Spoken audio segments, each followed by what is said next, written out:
আসসালামু আলাইকুম ওরহমতুল্লাহি ওবারাকাতু। বিসমিল্লাহির রহমানির রহিম।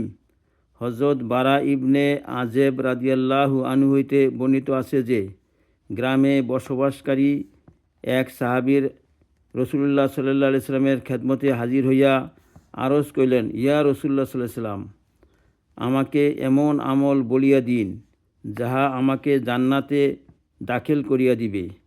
রসুলুল্লাহ সাল্লাল্লাহু আলাইহি সাল্লাম কয়েকটি আমল বলিয়া দিলেন, যাহার মধ্যে দাস মুক্ত করা, ঋণগ্রস্ত ব্যক্তিকে ঋণের বোঝা হইতে মুক্ত করা এবং পশুর দুধ দ্বারা উপকৃত হইবার জন্য উহা অন্যকে দান করা ইত্যাদি ছিল।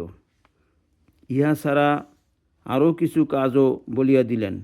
অতঃপর তিনি বললেন, যদি ইহা করিতে না পারো তবে নিজের জিহ্বাকে ভালো কথা ব্যতীত কথা বলা হইতে বিরত রাখিও। বাইহাকি। বিসমিল্লাহির রহমানির রহিম।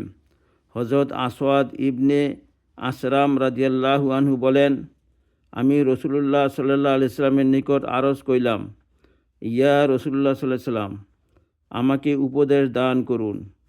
তিনি বলিলেন, নিজের হাতকে আয়ত্তে রাখো, যাহাতে উহা দ্বারা কেহ কষ্ট না পায়। আমি আরজ কইলাম, যদি আমার হাতই আমার আয়ত্তে না থাকে তবে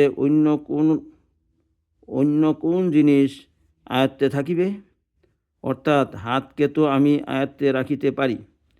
তিনি বলিলেন, নিজের জিহ্বাকে আয়ত্তে রাখো। আমি আরজ কইলাম, যদি আমার জিহ্বাকে আমি আয়ত্তে রাখিতে না পারি তবে অন্য কোন জিনিসকে আয়ত্তে রাখিতে পারিব?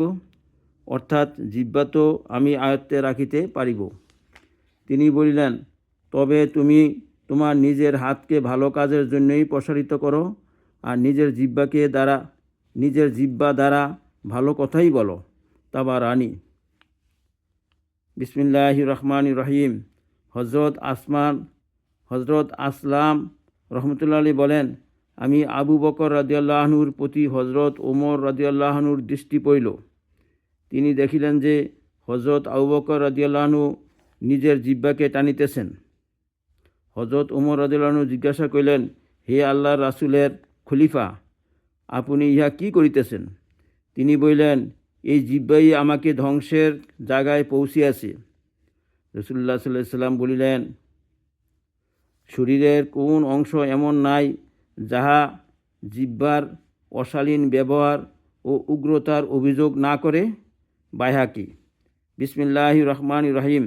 হযরত হুযায়ফা রাদিয়াল্লাহু আনহু বলেন, আমার জিহ্বা আমার পরিবার পরিজনদের উপরে খুব চলিত, অর্থাৎ আমি তাহাদেরকে খুব গালমন্দ করিতাম। আমি রসুলুল্লাহ সাল্লাল্লাহু আলাইহি সাল্লামের নিকট আরজ করলাম, ইয়া রসুলুল্লাহ সাল্লাল্লাহু আলাইহি সাল্লাম, আমি ভয় করিতেছি যে আমার জিহ্বা আমাকে জাহান্নামে দাখিল করিয়া দিবে। রসুলুল্লাহ সাল্লাল্লাহু আলাইহি সাল্লাম বলিলেন, তবে ইস্তেগফার কোথায় গিয়াছে?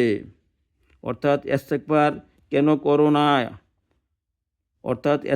কেন করো না যাহাতে তোমার জিহ্বার সংশোধন হইয়া যায়? আমি তো দৈনিক 100 বার ইস্তেগফার করি। মুসনাদে আহমদ। ইয়া আল্লাহ, আমাদেরকে হেদায়েত দান করুন।